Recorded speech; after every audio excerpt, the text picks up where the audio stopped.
تو یہ بہتر ہے کہ یہ جو ہے سیاسی استحکام بھی لے کر آئیں اپنے ملک میں اندر، تاکہ معیشت جو ہے کیونکہ وہ منسلک ہوتی ہے سیاسی استحکام کے ساتھ ہی معاشی استحکام ممکن ہے. تو اس لیے میں توقع کرتا ہوں کہ جہاں اللہ تعالیٰ نے پاکستان کو یہ عزت دی ہے وہاں یہ اس عزت کو ان کو راس آئے تو پھر یہ اپنے ملک کے اندر بھی عمران خان جو سب سے پاپولر لیڈر ہے اس کی فوراً مخلصی کریں، اور باقی جو اسیران جو جمہوریت ہیں جو بھی، یہ بہت خوش آئند بات ہے. پاکستان نے بڑا اچھا اس میں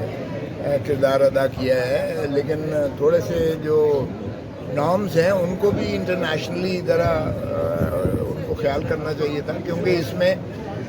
اگر ایران پر اتنی تباہی پھیری ہے کہ ان کے جو ہے خامنائی کو قتل کر دیا اور شہید کر دیا گیا، ان کی ٹاپ براس کو شہید کر دیا گیا،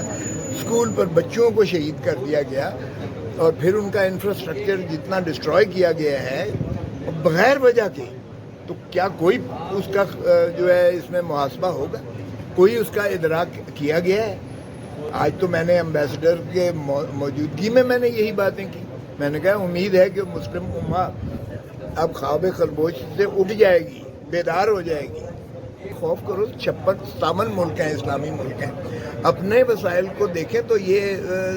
کسی کی ڈکٹیشن لینے کے نہیں ہے. ایران اکیلے نے ثابت کر دیا کہ اللہ کی رسی کو مضبوطی سے تھامو، اور کوئی جو ہے سپر پاور نہیں ہے اللہ کے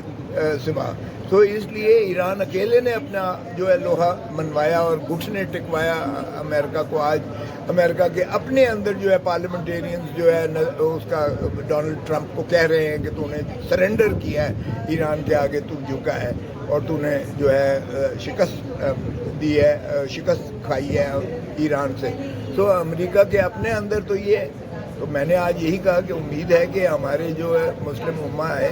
یہ سربراہان اکٹھے ہو کر یہ کم از کم اس کا تو محاسبہ کریں گے. اور ایران کا جو نقصان ہوا ہے، یہ جانیں جو چلی گئیں وہ تو ناقابل اختلافی نقصان ہے، لیکن کم از کم جو ان کا انفراسٹرکچر ڈسٹروائے ہوا ہے اس کی کمپنسیشن تو دے. جو اکاؤنٹ فریز کیے ہوئے ہیں ایران کے ساری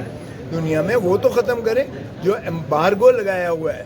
آج دیکھیں اگر روس کے امریکن جو ہے وہ ختم ہو جاتا ہے تو پاکستان ایران سے اگر تیل اور گیس لیتا ہے جو کہ ایران کے پاس سرپلس ہے، تو پاکستان کی معیشت جو ہے اس طرح سے آپ دیکھیں کہ کس طرح اٹھتی ہے اور کس طرح سے.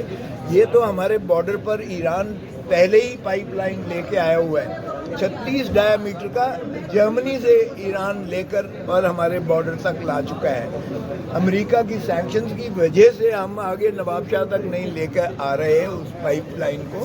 وگرنہ ہمارا تو جو ہے یہ پیٹرول کا اور گیس کا، تیل اور گیس کا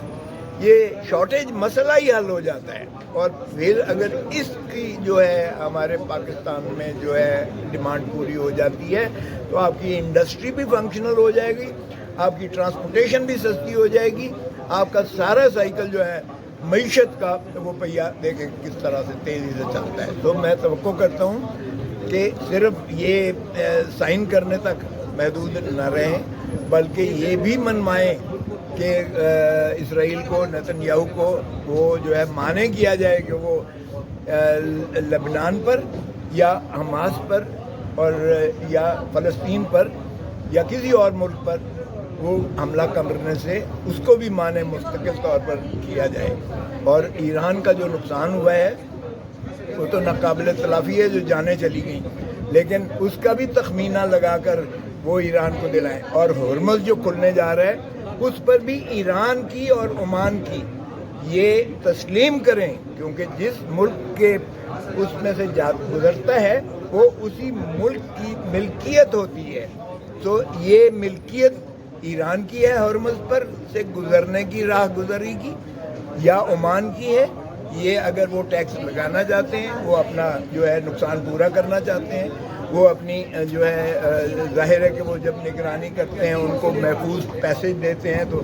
اس پہ اخراجات جو ہوتے ہیں وہ ایران اور عمان کے ہوں گے لامحالہ. اس کو مینٹین کرنا ہرمز کو ہوا میں تو نہیں ہو جاتا. تو اس لیے اگر تو یہ تسلیم کرواتے ہیں تو پھر تو فابہہ اچھی بات ہے. لیکن جہاں تک تعلق ہے اس چیز کا پاکستان کا، ہمارے لیے فخر کی بات ہے، ہم بالکل کریں گے. لیکن یہ بہتر ہے کہ یہ جو ہے سیاسی استحکام بھی لے کر آئیں اپنے ملک میں اندر، تاکہ معیشت جو ہے کیونکہ وہ منسلک ہوتی ہے سیاسی استحکام کے ساتھ ہی معاشی استحکام ممکن ہے. تو اس لیے میں توقع کرتا ہوں کہ جہاں اللہ تعالیٰ نے پاکستان کو یہ عزت دی ہے وہاں یہ اس عزت کو ان کو راس آئے تو پھر یہ اپنے ملک کے اندر بھی عمران خان جو سب سے پاپولر لیڈر ہے اس کی فوراً مخلصی کریں، اور باقی جو اسیران جو جمہوریت ہیں جو بھی